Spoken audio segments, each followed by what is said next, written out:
¿Qué tal? Hoy vamos a analizar algo bastante particular. Uno de los bancos de inversión más grandes del mundo, Morgan Stanley, acaba de lanzar no una, sino dos advertencias muy serias y muy diferentes sobre la economía global. Y esto nos lleva a la pregunta central que va a guiar todo este análisis. A ver, ¿qué pasa realmente cuando dos crisis que no tienen nada que ver una con la otra golpean a la economía al mismo tiempo? Es una situación, la verdad, muy compleja. Bueno, vamos a desglosarlo. Empecemos por analizar estas dos amenazas por separado, ¿sí? Para entender bien cómo es que cada una le está metiendo presión a la economía mundial.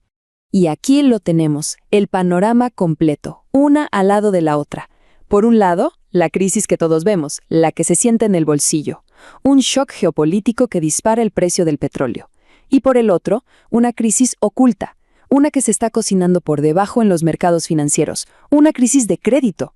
O sea, son dos frentes de batalla totalmente distintos. Arranquemos con la primera amenaza. Las tensiones geopolíticas, sobre todo en regiones productoras de petróleo, están haciendo que el precio del crudo se vaya por las nubes. Y claro, esto golpea de lleno a los países que necesitan importar energía. Pero como vamos a ver, el impacto va mucho más allá del precio en la gasolinera. Aquí hay un término que usa Morgan Stanley que es clave para entender todo esto, el efecto no lineal. ¿Qué significa? Pues que el problema no para en la bomba de gasolina, no. Esa subida de precios inicial es como tirar una piedra en un lago, desencadena una reacción en cadena, una onda expansiva que se va metiendo en toda la economía. Y a ver, ¿cómo funciona esta reacción en cadena? Es simple. El petróleo sube y eso provoca escasez de otras cosas fundamentales. Hablamos de gas natural licuado, que es vital para la energía, pero también de fertilizantes para la agricultura e incluso de productos petroquímicos básicos. Es el efecto dominó, en tiempo real. Y claro, al final muchísimas industrias quedan atrapadas en medio de todo esto. El impacto va desde el campo por el costo de los fertilizantes hasta la fábrica que hace tu auto o la que produce los chips para los celulares. Al final afecta a un montón de productos que usamos todos los días. Bien, ahora cambiemos de frente. Vamos a la segunda amenaza. Y ojo, porque esta es mucho menos obvia, es más silenciosa. Se trata de una crisis que se está gestando en el mercado de crédito privado, y la alarma que está sonando es que están aumentando los impagos.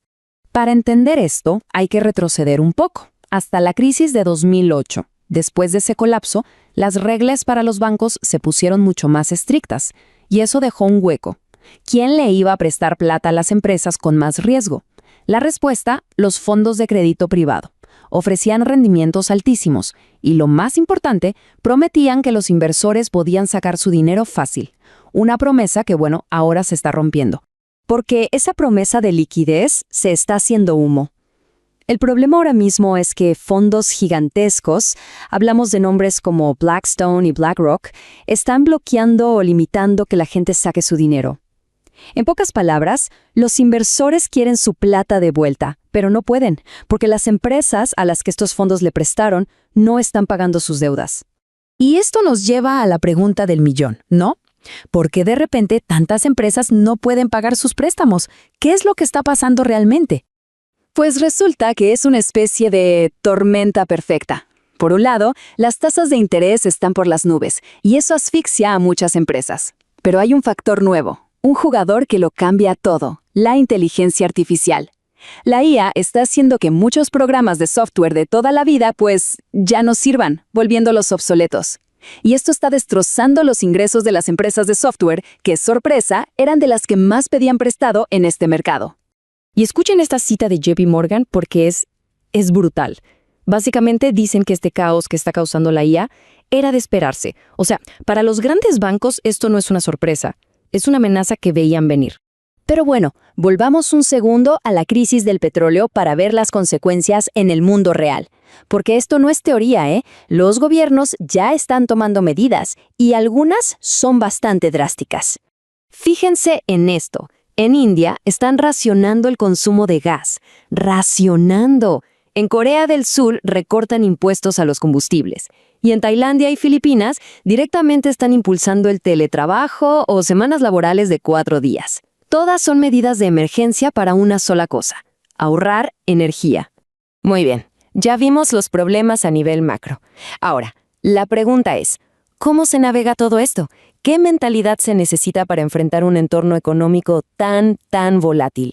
Es que cuando las autoridades dicen que el problema del crédito está contenido, es difícil no sentir un poco de déjà vu, ¿verdad? Porque ya hemos escuchado esta historia. En 2006 nos decían no hay burbuja inmobiliaria. En 2021 que la inflación era pasajera. El patrón, la verdad, es bastante claro. Al final, frente a toda esta turbulencia, parece que hay dos caminos. Está el pánico emocional, que te lleva a venderlo todo por miedo, o está la visión estratégica, que te permite ver estas caídas como una oportunidad para comprar buenos activos, pero más baratos. La clave parece ser no dejarse llevar por el ruido. Y con esto cerramos. Con una crisis energética que vemos todos los días y una crisis de crédito oculta que amenaza al sistema por dentro, la pregunta final es inevitable. ¿Qué tan fuerte es realmente la economía global para aguantar un golpe desde dos frentes al mismo tiempo? Es una pregunta que sin duda nos va a dejar pensando.